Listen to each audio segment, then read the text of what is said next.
Oi, gente! Sejam muito bem-vindos ao projeto Produção Cultural para quem tem pressa. Este que é o 6º vídeo desse projeto. Estamos no 6º vídeo desse projeto. Esse projeto que é patrocinado pela Secretaria Estadual de Cultura e Economia Criativa do Estado do Rio de Janeiro através do Cultura Presente nas Redes 2. No vídeo de hoje, a gente vai falar sobre lei de incentivo. Mas o que é uma lei de incentivo? Depois da vinheta a gente vai conversar.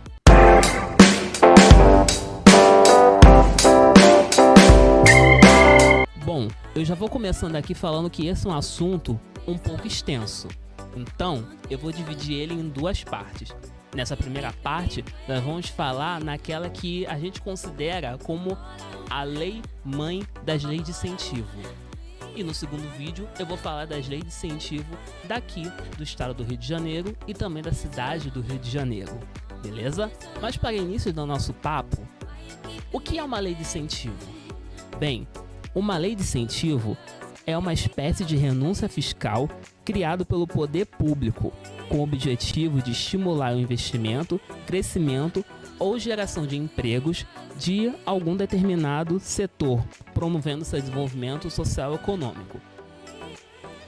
Falando de um modo mais, vamos dizer assim, um pouco mais direto, é uma lei que investe parte de imposto de renda gerado por empresa ou até mesmo por pessoas físicas, e essa parte desse imposto é voltado para projetos, sejam sociais, sejam culturais. É mais ou menos isso para você entender de um modo mais geral. Bom, falando aqui, hoje eu vou falar sobre aquela que é considerada a lei mãe das leis de incentivos do Brasil, que é a Lei 8.313 de 1991, mais conhecida como Lei Rouanet. Mas você que está aí me assistindo, você pode estar pensando, por que ela tem esse nome, Lei Rouanet? Novamente, vamos ter aquele momentinho, senta que lá vem um pouquinho de história, mas não se preocupa que eu vou ser bem direto, vou fazer um resumão aqui para você. Para entender um pouco como surgiu a Lei Rouanet, a gente tem que voltar lá no tempo, nos anos 80, mais precisamente a 1986, quando foi criada a primeira lei de incentivo feita pelo governo federal. Na época, ela foi chamada de Lei Sarney, porque ele era o presidente na época. Mas essa lei não teve vida muito longa. Devido a alguns problemas dessa lei, principalmente voltada à prestação de contas, ela acabou sendo revogada no governo seguinte.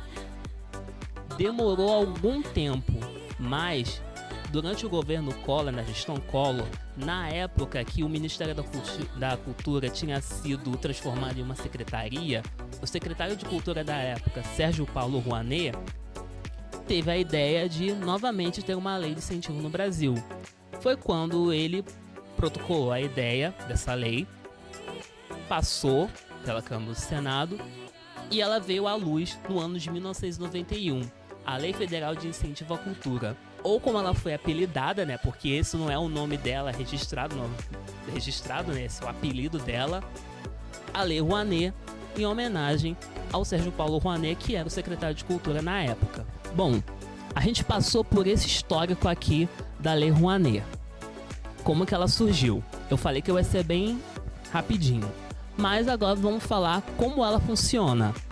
Do que se trata essa lei? Como ela funciona? Bom, é preciso falar que essa lei, a Lei 8.313, ela institucionou o PRONAC, que é o Programa Nacional de Apoio à Cultura.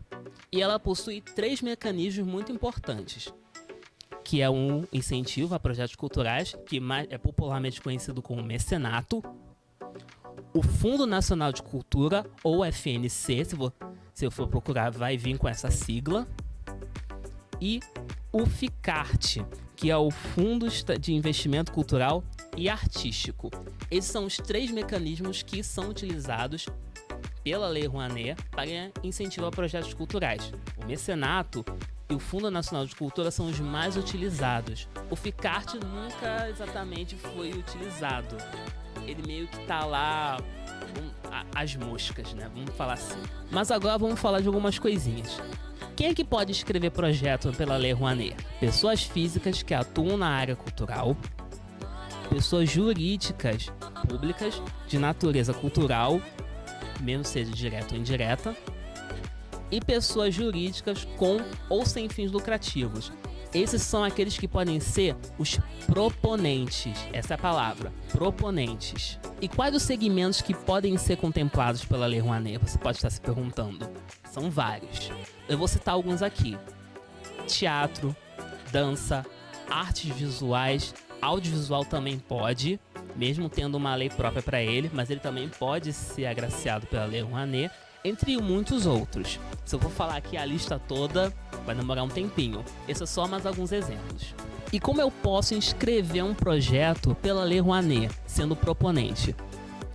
Você primeiro, tendo seu projeto, você vai entrar na plataforma Salic, que é a plataforma para você escrever os seus projetos para ser contemplado pela Lei Rouanet, a Lei Federal de Incentivo à Cultura. Você vai lá, se cadastra como proponente e assim você pode cadastrar o seu projeto. Mas você pode estar se perguntando, Aldo, beleza, fui lá no Salic, cadastrei o projeto, me cadastrei como proponente. Se eu for aprovado, o governo vai poder me dar o dinheiro para poder realizar meu projeto, não é? Esse aqui é um erro comum de quem acha que vai poder fazer isso. Isso foi uma das maiores fake news que eu já ouvi durante todo o meu período como produtor cultural. Até hoje existe resquício dessa fake news. Mas, gente, vamos com calma, tá? Vamos com calma. Não é o governo que vai te dar o dinheiro se você for, né, aprovado, se o seu projeto for aprovado pela Lei Rouanet. Não é ele que vai te dar o dinheiro. Isso foi uma baita de uma fake news que construíram.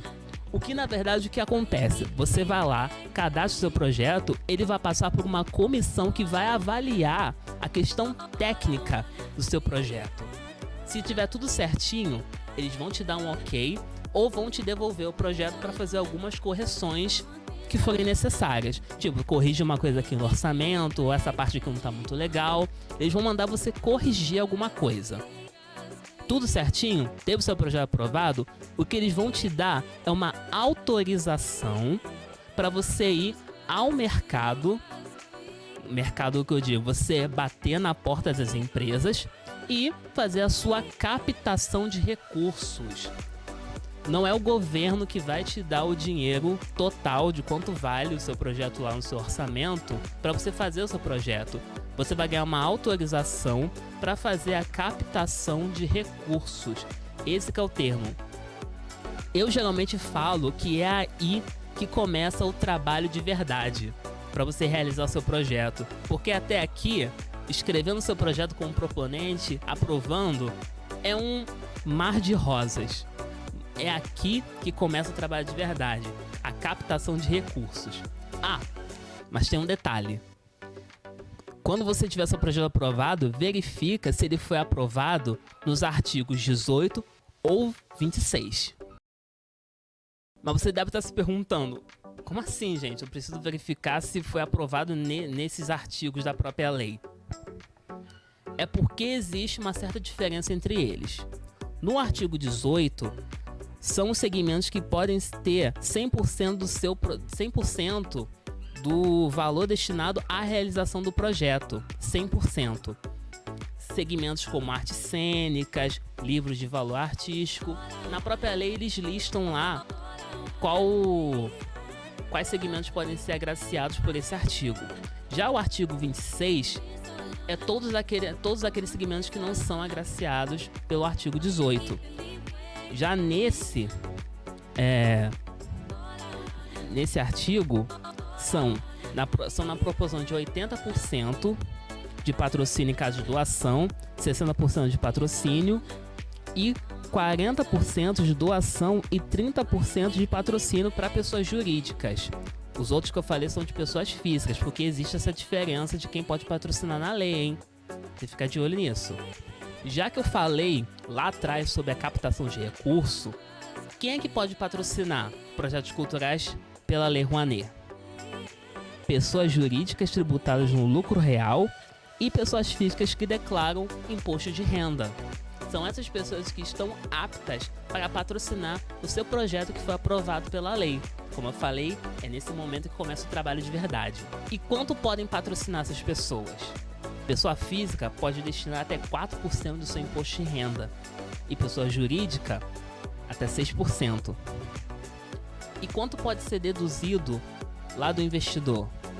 De acordo com o artigo 18, dedução de 100% do valor investido para pessoa física e jurídica, tanto para doação quanto para patrocínio. E no caso do artigo 26, se for patrocínio, dedução de 30% para pessoa jurídica e 60% para pessoa física. Já a doação, 60% para jurídica e 80% para física. Eu tentei aqui ser o mais direto possível em algumas situações, mas é muito importante, eu vou deixar na descrição também, para você ler a lei na íntegra, porque é muito importante esse trabalho do produtor cultural, de saber ler a lei que faz com que o trabalho dele funcione. É uma das dicas que eu vou dar. Mas eu preparei aqui uma coisinha.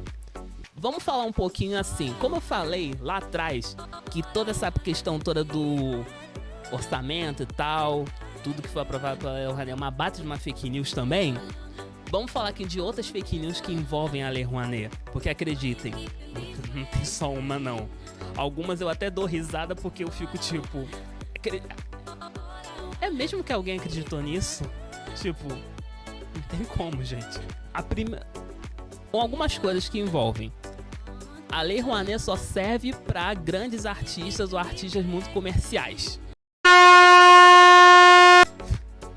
Gente, uma das coisas que faz a Lei Rouanet ser tão legal de trabalhar é que ela é democrática. Todo mundo pode inscrever projeto e, dependendo da capacidade técnica dela, você pode ser aprovado. Porque é isso que é avaliado pela Lei Rouanet, a capacidade técnica de realização. Não é só porque é um artista grande, um artista muito comercial que vai ser aprovado, que vai conseguir captar. Algumas vezes até artista grande também não consegue captar, então fica meio contraditório isso, não é? A Lei Rouanet diminui investimento em segurança, saúde e em educação. Novamente, isso também é uma fake news. De acordo com uma pesquisa feita, a pasta da cultura é a parte que recebe menos do orçamento federal para poder fazer os projetos dela. É a que menos recebe. Para você ter uma ideia, a pasta da saúde recebe muito mais do que a pasta da cultura. E esse papo de que a Lei Rouanet ela tira dinheiro dessas áreas para poder jogar para os artistas, isso não é verdade. Só você abrir até mesmo a parte da transparência do governo federal, você vai entender o que eu estou falando. Apenas projetos lucrativos são aprovados pela lei. Assim, a gente sabe que projetos com orçamentos muito altos são aprovados pela Lei Rouanet. Mas não são só eles. Como eu falei antes, o que é avaliado pela comissão da Lei Rouanet é a capacidade técnica, a capacidade de realização daquele projeto. Não importa se você seja um artista grande com um projeto grande ou seja um artista pequeno com um projeto pequeno. O que vai ser avaliado é a questão técnica do projeto, a capacidade de realização. É isso que vai ser avaliado. Eu sei que sim, muitos projetos grandes são aprovados e muitas vezes as empresas é que ficam de olho nesses projetos. Mas não é assim que a banda toca, não é assim que a realidade funciona. Um projeto pequeno também pode captar. Senão, não seria assim muito vantajoso você se inscrever como proponente na lei. Não valeria a pena. Assim, eu poderia agora falar muitas outras coisas sobre fake news da Lei Rouanet, mas assim, esse vídeo ia ficar muito grande. Mas eu preciso falar pra vocês, essa é uma das leis mais importantes para se trabalhar na área de produção cultural. Então, novamente eu falo, leia a lei, leia o decreto que tem a ver com ela e leia as instruções normativas, que é como se fosse o nosso manual de instruções para poder trabalhar. Eu vou deixar na descrição do vídeo todos os links para vocês poderem ler a lei, o decreto e a instrução normativa mais atualizada. para vocês poderem ler e poderem também se capacitar para isso. Bom, eu vou ficando por aqui, porque senão esse assunto vai ficar muito extenso e ainda temos muita coisa para falar. Afinal, não existe só a Lei Rouanet. Como eu falei, existem outras leis. No próximo vídeo, eu vou falar sobre a Lei de Incentivo à Cultura do Estado do Rio de Janeiro, que é a Lei de ICMS, e a Lei de Incentivo à Cultura do município do Rio de Janeiro, que é a Lei de ISS. Ou seja, tem coisa ainda para falar. Não existe só uma lei que você pode captar, não. Bom, eu vou ficando por aqui, mas você já conhece o texto. Me dá um joinha, compartilhe, se inscreve, me deixa um comentário. O que você achou desse assunto? Você sabia que existia uma lei de incentivo federal à cultura? Aqui está a sua resposta. Lembrando que esse projeto só está sendo possível graças à Secretaria Estadual de Cultura e Economia Criativa do Estado do Rio de Janeiro, através do edital Cultura Presente nas Redes 2. Nos vemos no próximo vídeo. Até mais!